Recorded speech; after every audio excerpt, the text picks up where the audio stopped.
दृष्टि आईएएस के टुडे जी के प्रोग्राम में आपका स्वागत है। शुरुआत करते हैं पिछले अभ्यास प्रश्न से, जिसमें हमने आपसे पूछा था तेंजिंग नोरगे राष्ट्रीय साहसिक पुरस्कार किस मंत्रालय द्वारा प्रदान किया जाता है।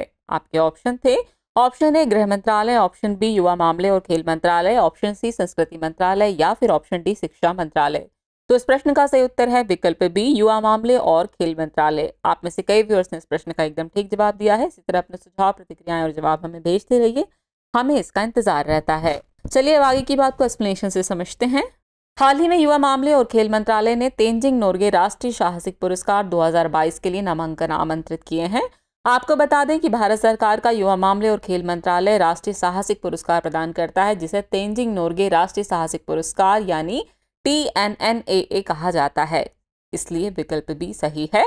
इन्हें साहसिक कार्य के क्षेत्र से जुड़े व्यक्तियों की उपलब्धियों को पहचानने और युवाओं में प्रभावी प्रतिक्रिया की भावना विकसित करने हेतु प्रोत्साहित करने के लिए दिया जाता है। इस पुरस्कार का नाम तेंजिंग नोरगे के नाम पर रखा गया है, जो 1953 में एडमंड हिलेरी के साथ माउंट एवरेस्ट के शिखर पर पहुंचने वाले 2 व्यक्तियों में से एक थे। आमतौर पर भूमि, समुद्र और वायु पर साहसिक गतिविधियों के लिए 4 श्रेणियों भूमि साहसिक, जल साहसिक, वायु साहसिक और लाइफ टाइम अचीवमेंट में एक पुरस्कार दिया जाता है। इस तरह इस प्रश्न का सही उत्तर होगा विकल्प बी युवा मामले और खेल मंत्रालय। चलिए अब शुरुआत करते हैं आज के एपिसोड की। तो आज के एपिसोड का पहला प्रश्न है, युकाटन प्रायद्वीप किन 2 जल निकायों के बीच स्थित है। आपके ऑप्शन है पारिया की खाड़ी और कैरेबियन सागर, सैन मटियास की खाड़ी और पारिया की खाड़ी, मैक्सिको की खाड़ी और कैरेबियन सागर या फिर प्रशांत महासागर और कैलिफोर्निया की खाड़ी। तो इस प्रश्न का सही उत्तर है विकल्प सी मैक्सिको की खाड़ी और कैरेबियन सागर। चलिए एक्सप्लेनेशन देखते हैं। हाल ही में मैक्सिको में पुरातत्वविदों ने युकाटन प्रायद्वीप के जंगल में एक प्राचीन माया शहर के अवशेषों की खोज की है। आपको बता दें कि युकाटन प्रायद्वीप पश्चिम और उत्तर में मैक्सिको की खाड़ी और पूर्व में कैरेबियन सागर के बीच स्थित है, इसलिए विकल्प सी सही है। इसमें कैम्पेचे, क्विंटाना रू एवं युकाटन राज्य और दक्षिण में बेलीज तथा ग्वाटेमाला के बड़े हिस्से शामिल हैं। इस प्रायद्वीप की औसत चौड़ाई लगभग 200 मील यानी 320 किलोमीटर और समुद्र तट लगभग 700 मील यानी 1100 किलोमीटर है। इस तरह इस प्रश्न का सही उत्तर होगा विकल्प सी मैक्सिको की खाड़ी और कैरेबियन सागर। चलिए अगला प्रश्न देखें। राष्ट्रीय मानवाधिकार आयोग के संबंध में निम्नलिखित कथनों पर विचार कीजिए। कथन 1 है, यह एक संवैधानिक संस्था है। कथन 2 है, इसके पास मानवाधिकारों के उल्लंघन के किसी भी मामले की जांच करने में स्वतः संज्ञान लेने का अधिकार नहीं है। और कथन 3 है, इसके अध्यक्ष और सदस्य 5 वर्ष की अवधि या 70 वर्ष की आयु तक पद पर बने रहते हैं। उपयुक्त में से कितने कथन सही हैं, ये आपको बताना है। आपके ऑप्शन है केवल 1, केवल 2, सभी 3 या फिर कोई भी नहीं। तो इस प्रश्न का सही उत्तर है विकल्प डी कोई भी नहीं। आइए एक्सप्लेनेशन से आगे की बात को समझते हैं। हाल ही में राष्ट्रीय मानवाधिकार आयोग यानी NHRC ने कैदियों द्वारा आत्महत्या के प्रयासों को कम करने के लिए केंद्र, राज्यों और केंद्र शासित प्रदेशों को सलाह जारी की है। बता दें कि राष्ट्रीय मानवाधिकार आयोग भारत का एक वैधानिक आयोग है, इसलिए कथन 1 सही नहीं है। इसकी स्थापना मानवाधिकार संरक्षण अधिनियम के प्रावधानों के तहत की गई थी। इस संविधान द्वारा दिए गए मानवाधिकारों जैसे जीवन का अधिकार, स्वतंत्रता का अधिकार और समानता का अधिकार आदि की रक्षा करता है और उनके प्रहरी के रूप में कार्य करता है। इनके पास मानवाधिकारों के उल्लंघन के किसी भी मामले की जांच करने में स्वतः संज्ञान लेने का अधिकार है, इसलिए कथन 2 सही नहीं है। इस आयोग के अध्यक्ष और सदस्य 3 वर्ष की अवधि या 70 वर्ष की आयु प्राप्त करने तक जो भी पहले हो पद पर बने रहेंगे, इसलिए कथन 3 सही नहीं है। इस प्रकार तीनों में से कोई भी कथन सही नहीं है, इसलिए विकल्प डी सही है। यानी इस प्रश्न का सही उत्तर होगा विकल्प डी कोई भी नहीं। अगला प्रश्न है, निम्नलिखित युग्मों पर विचार कीजिए। एक तरफ सर्वोच्च नागरिक पुरस्कार बताए गए हैं, दूसरी तरफ देश बताए गए हैं। पहला है किंग अब्दुल अजीज शैश, उसके सामने लिखा है सऊदी अरब। दूसरा है अमीर अमनुल्लाह खान पुरस्कार, उसके सामने लिखा है अफगानिस्तान। और तीसरा है ऑर्डर ऑफ जायद और उसके सामने लिखा है भूटान। उपयुक्त में से कितने युग्म सुमेलित हैं, आपको ये बताना है। आपके ऑप्शन है केवल 1, केवल 2, सभी 3 या फिर कोई भी नहीं। तो इस प्रश्न का सही उत्तर है विकल्प बी केवल 2। हाल ही में प्रधानमंत्री नरेंद्र मोदी को मिस्र का सर्वोच्च राजकीय सम्मान ऑर्डर ऑफ द नाइल पुरस्कार मिला है।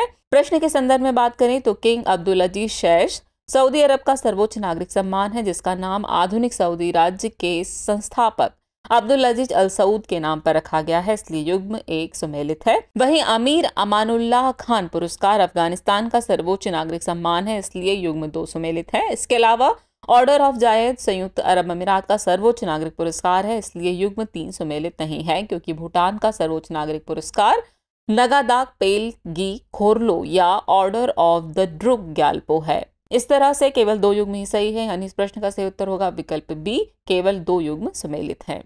अगला प्रश्न है ग्रीष्म अयनांत यानी समर सोलिस्टिस के संबंध में निम्नलिखित कथनों पर विचार कीजिए। कथन 1 है लैटिन में सोलिस्टिस का अर्थ है सूर्य का स्थिर रहना। कथन 2 है इस दिन दक्षिणी गोलार्ध में सबसे बड़ा दिन 21 जून को पड़ता है। और कथन 3 है इस दिन सूर्य सीधे भूमध्य रेखा पर होता है। उपयुक्त में से कितने कथन सही हैं, ये आपको बताना है। आपके ऑप्शन है केवल एक, केवल दो, सभी तीन या फिर कोई भी नहीं। तो इस प्रश्न का सही उत्तर है विकल्प ए, केवल एक कथन ही सही है। बीते 21 जून को दुनिया भर में ग्रीष्म अयनांत यानी समर सोलिस्टिस मनाया गया। बता दें कि लैटिन में सोलिस्टिस शब्द का अर्थ है सूर्य का स्थिर रहना, इसलिए कथन एक सही है। 21 जून को ग्रीष्म अयनांत के दौरान उत्तरी गोलार्ध में सबसे लंबा दिन होता है, दक्षिणी गोलार्ध में नहीं, इसलिए कथन 2 सही नहीं है। इस दिन सूर्य कर्क रेखा या 23.5 डिग्री उत्तरी अक्षांश के ठीक ऊपर होता है, इसलिए कथन 3 सही नहीं है। इस अयनांत के दौरान पृथ्वी की धुरी इस तरह झुक जाती है कि उत्तरी ध्रुव सूर्य की ओर इंगित हो जाता है। इस प्रकार केवल एक कथन ही सही है, यानी इस प्रश्न का सही उत्तर होगा विकल्प ए, केवल एक कथन ही सही है। नेक्स्ट क्वेश्चन है हेलियोपोलिस मेमोरियल ग्रेव कब्रिस्तान के संबंध में निम्नलिखित कथनों पर विचार कीजिए। कथन 1 है यह मिस्र के काहिरा में स्थित है। कथन 2 है हेलियोपोलिस पोर्ट टैफ्विक मेमोरियल और हेलियोपोलिस अडेन मेमोरियल इसके 2 भाग हैं। और कथन 3 है हेलियोपोलिस अडेन स्मारक लगभग 4000 भारतीय सैनिकों की याद दिलाता है जो द्वितीय विश्व युद्ध में लड़ते हुए शहीद हो गए थे। उपयुक्त में से कितने कथन सही हैं, आपको बताना है। आपके ऑप्शन है केवल एक, केवल दो, सभी तीन या फिर कोई भी नहीं। तो इस प्रश्न का सही उत्तर है विकल्प बी, केवल 2 कथन ही सही है।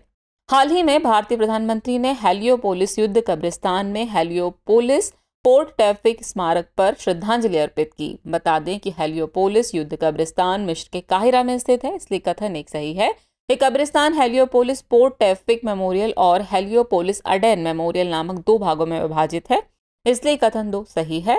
हेलियोपोलिस पोर्ट टैफ्विक स्मारक लगभग 4000 भारतीय सैनिकों की याद दिलाता है जो प्रथम विश्व युद्ध के दौरान मिस्र और फिलिस्तीन के विभिन्न अभियानों में लड़ते हुए शहीद हो गए थे, इसलिए कथन 3 सही नहीं है। इस प्रकार केवल 2 कथन ही सही है, यानी इस प्रश्न का सही उत्तर है विकल्प बी, केवल 2 कथन ही सही है। नेक्स्ट क्वेश्चन है खनिज सुरक्षा साझेदारी यानी एमएसपी के संबंध में निम्नलिखित कथनों पर विचार कीजिए। कथन 1 है यह जापान के नेतृत्व वाला महत्वपूर्ण खनिज क्लब है। कथन 2 है इसका उद्देश्य विश्व स्तर पर महत्वपूर्ण खनिज आपूर्ति श्रृंखलाओं में सार्वजनिक और निजी निवेश को प्रेरित करना है। उपयुक्त में से कौन सा या से कथन सही है या फिर है, आपको ये बताना है। आपके ऑप्शन है केवल एक, केवल दो, एक और दो दोनों या फिर न तो एक और न ही दो। तो इस प्रश्न का सही उत्तर है विकल्प बी, केवल 2 कथन ही सही है। हाल ही में भारत खनिज सुरक्षा साझेदारी यानी एमएसपी में शामिल हुआ। आपको बता दें कि खनिज सुरक्षा साझेदारी यानी एमएसपी अमेरिका के नेतृत्व में 14 देशों का एक खनिज क्लब है, इसलिए कथन एक सही है। इसमें अमेरिका के अलावा Australia, Canada, Finland, France, Germany, Japan, Korea गणराज्य, स्वीडन, यूके, यूरोपीय आयोग, इटली और अब भारत भी शामिल है। इसका उद्देश्य विश्व स्तर पर महत्वपूर्ण खनिज आपूर्ति श्रृंखलाओं में सार्वजनिक और निजी निवेश को प्रेरित करना है, इसलिए कथन 2 सही है। ये सार्वजनिक और निजी परिवहन के बड़े हिस्से को इलेक्ट्रॉनिक वाहनों में परिवर्तित करके भारत की गतिशीलता को बढ़ाएगा। इस तरह इस प्रश्न का सही उत्तर है विकल्प बी, केवल 2 कथन ही सही है।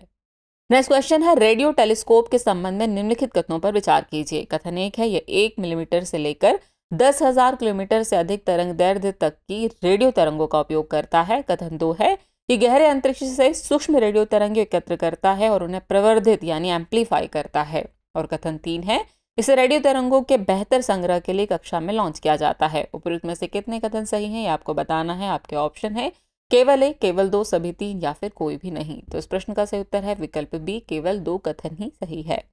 रेडियो टेलीस्कोप एक महत्वपूर्ण उपकरण है जो वैज्ञानिकों को रेडियो तरंगों का उपयोग करके ब्रह्मांड को देखने में मदद करता है। इसमें 1 मिलीमीटर से लेकर 10,000 किलोमीटर से अधिक तरंग दैर्ध्य वाली रेडियो तरंगों का उपयोग किया जाता है, इसलिए कथन एक सही है। यह इन उपकरणों की मदद से गहरे अंतरिक्ष से सूक्ष्म रेडियो तरंगों को एकत्र करता है। ये वैज्ञानिक अध्ययन के लिए रेडियो तरंगों पर ध्यान केंद्रित करता है और उन्हें प्रवर्धित यानी एम्पलीफाई करता है, इसलिए कथन 2 सही है। ये कई खगोलीय पिंडों जैसे सितारों, आकाशगंगाओं और ब्लैक होल से रेडियो तरंगों का पता लगा सकता है। ये जमीन पर आधारित टेलीस्कोप है जिसमें बड़े आकार के एंटीना के उपयोग की वजह से इसे कक्षा में स्थापित नहीं किया जाता है, इसलिए कथन 3 सही नहीं है।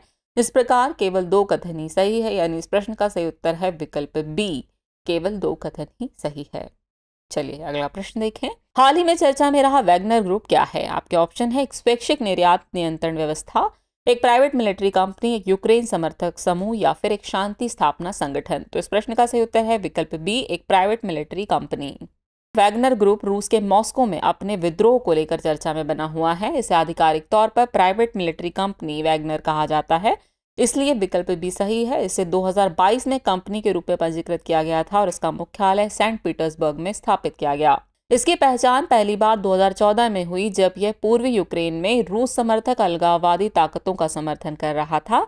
पहले यह एक गुप्त संगठन था जो ज्यादातर अफ्रीका और मध्य पूर्व में संचालित होता था। ऐसा माना जाता है कि इसमें लड़ाकों के रूप में ज्यादातर रूस की विशिष्ट रेजिमेंटों और विशेष बलों के दिग्गज शामिल हैं। इस तरह इस प्रश्न का सही उत्तर है विकल्प बी, एक प्राइवेट मिलिट्री कंपनी। चलिए अब हम पहुंच गए एपिसोड के अंतिम प्रश्न पर। तो अंतिम प्रश्न है, आसियान के संबंध में निम्नलिखित कथनों पर विचार कीजिए। कथन 1 है इंडोनेशिया, मलेशिया, लाओस और म्यांमार इसके सदस्य हैं। कथन 2 है इसका आदर्श वाक्य एक दृष्टिकोण, एक पहचान, एक समुदाय है। और कथन 3 है 1995 में आसियान सदस्यों ने बैंकॉक संधि के तहत दक्षिण पूर्व एशिया में परमाणु मुक्त क्षेत्र बनाने के लिए एक समझौते पर हस्ताक्षर किए। उपरोक्त में से कितने कथन सही हैं, ये आपको बताना है। आपके ऑप्शन है केवल 1, केवल 2, सभी 3 या फिर कोई भी नहीं। तो इस प्रश्न का सही उत्तर है विकल्प सी, सभी 3 कथन सही है।